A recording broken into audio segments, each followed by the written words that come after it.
Hey guys, Tom here from the Investing with Tom YouTube channel. Welcome back to the channel. I see we've had actually a little sort of burst of new subscribers lately, so if you are new to the channel and enjoy the videos, thank you very much for coming along. If you haven't come across the channel before and you enjoyed today's video, definitely hit subscribe and join the team for sort of future videos that'll come out. So today what we're going to talk about is something that's a little bit scary in the stock market, a little bit less scary in other types of investments, and that is leverage. So borrowing money or using other people's money to inflate your returns and sort of juice up your returns on your own money that you sort of have got. So this is a really commonly used sort of strategy in something like real estate investing. Leverage is extremely common. So, you know, people go out and get a mortgage on cash flowing rental properties and things like that. And there's really a couple of big reasons why they do that. So the first one is to really get in the game. So obviously if you're going out to buy a house to rent out as a rental property to generate some income through cash flow, you need enough money to actually go out and buy a house, and houses aren't cheap. So if you're really early in your investment career and wanting to get started with that first home, you're going to need to probably borrow some money unless you want to wait a long time until you can sort of pay cash for that house. So that's the first thing, or first sort of reason why people will borrow money in real estate. And it's really not an issue at all in the stock market. You can get investing with $100 or $500 or $1,000. You can go out and buy shares in, you know, the biggest company in the world if you really want to. So it's not an issue in the stock market, but it's one of the reasons people use borrowed money in real estate. But the second reason why people use borrowed money in something like real estate is to juice up their returns, and that's something I want to talk about for the stock market, and whether there's any way that we can do the same when we go out and invest in shares of companies. So like I said, second reason is to up returns. And the maths is reasonably simple on this one. So if you invest in, again, let's take the example of a rental property, and that rental property is making you, let's say, 8% per year. If you were to pay cash for that property, you bring in the rent, you pay all your expenses, you pay maintenance, insurance, all that kind of stuff, and you're left with an 8% return. So that's what it looks like if you simply pay cash. If you go out and, let's say, pay half of that price of that house with your own money and then borrow the other half, suddenly you're still getting the same sort of total dollars coming in, but you've put less of your own money in. So the return that you get on the money invested is actually going to be more like 16% if you've borrowed half of the money. There's going to be some other expenses that come along with that. Obviously, you're going to have to pay interest on that loan that you've taken out and probably repay some principal as well. But it's essentially doubled our return before those expenses start to come along. So it's a very powerful tool. If you ever talk to a banker about debt, they're going to tell you that debt is amazing and it can, you know, massively increase the speed at which you get to financial freedom and all that sort of stuff. They're true in one respect, especially when it comes to something like an investment property. Not so true in the stock market, and we're going to get to that now. So there we have it. With real estate investing and borrowing money, we can crank up our returns on our own equity very quickly by borrowing money, assuming that we're still able to have a cash flow positive real estate investment. In the stock market, I'm going to run through three different options that I've sort of come up with in terms of borrowing someone else's money and using that cash to inflate your own returns. One of them is really easy to get your hands on, but it's extremely dangerous. And two of them are much harder to get your hands on, but they're quite cool examples of how other people have gone about increasing their wealth and how successful investors have utilized other people's money to sort of inflate their returns. So the first one I'm going to walk through is something that many of you have probably guessed, and that is margin. So this is the one that I mentioned is really easy to get, but definitely not recommended. So margin is essentially taking a loan from the bank to go out and invest into the stock market. And that sounds fine. It sounds, you know, exactly like what we do with real estate. But there's a couple of big downsides with margin that don't exist with something like real estate. So margin loans typically have quite a high interest rate. Just looking at Westpac and some of the major banks lately, that's probably going to hit you around 6 to 7% at the moment per annum. So reasonably high interest rates, especially when you compare that to a long-term sort of real estate loan or a mortgage. So we're talking high interest rates, but the main downside here is that margin loans are callable. And what that means is if you don't have sufficient equity in that investment, i.e. if your stock goes down, then you can actually be forced to sell at a loss to maintain your equity position. Either you sell at a loss or you go out and put more cash into that margin account. And that is extremely dangerous. The stock market tends to be very volatile, and we can run into those situations really easily.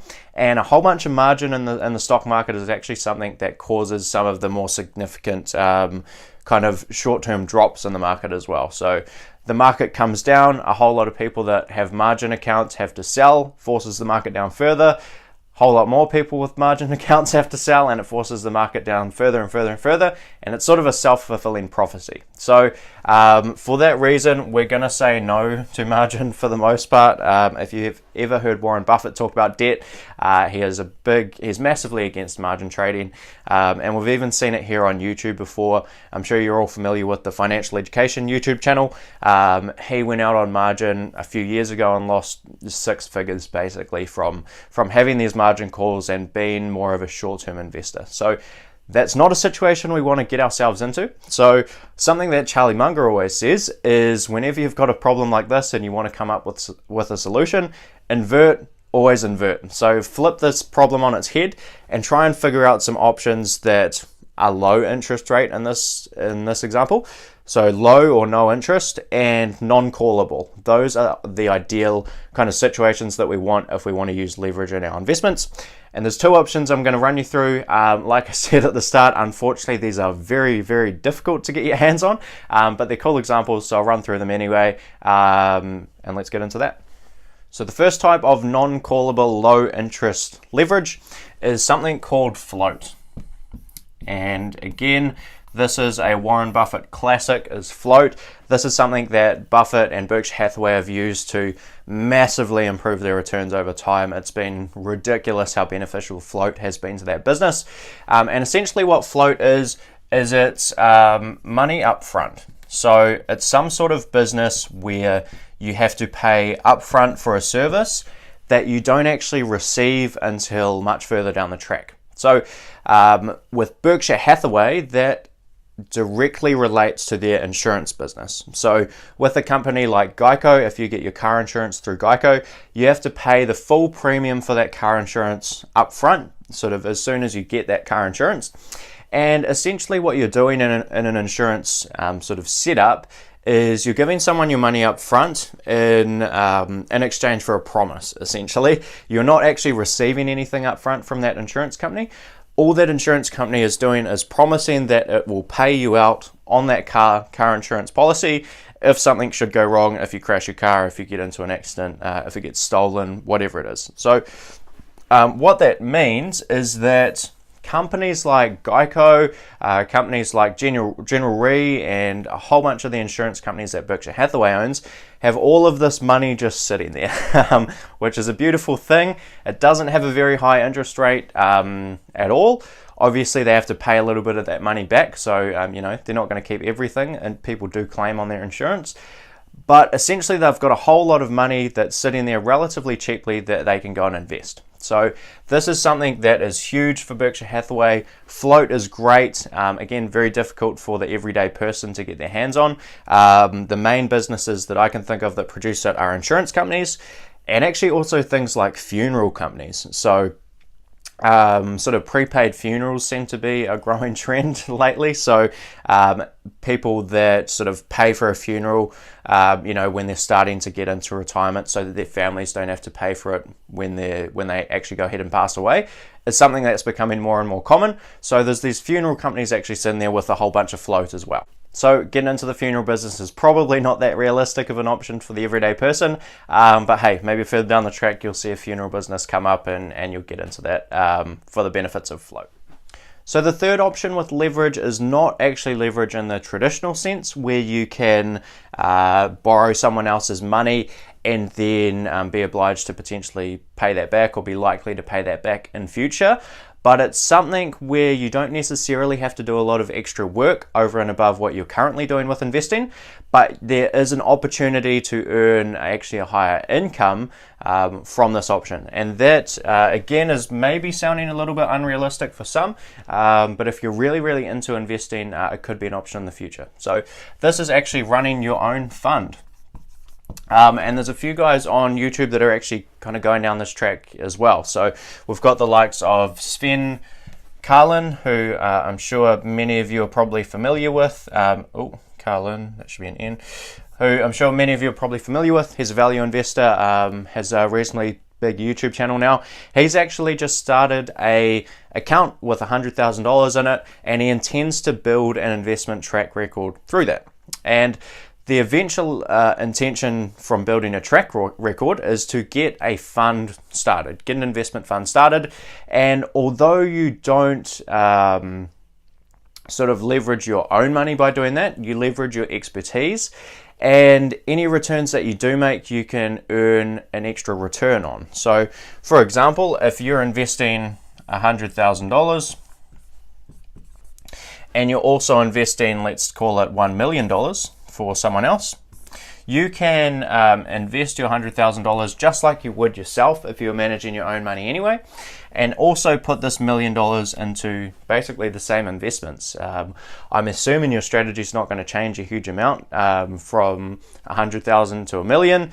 You're still a value investor. You're still looking to buy $1 for 50 cents. You're still looking to grow money at a similar rate.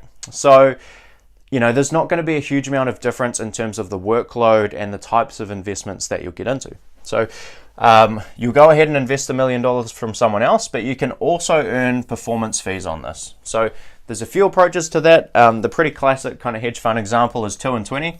So 2% management and 20% profits.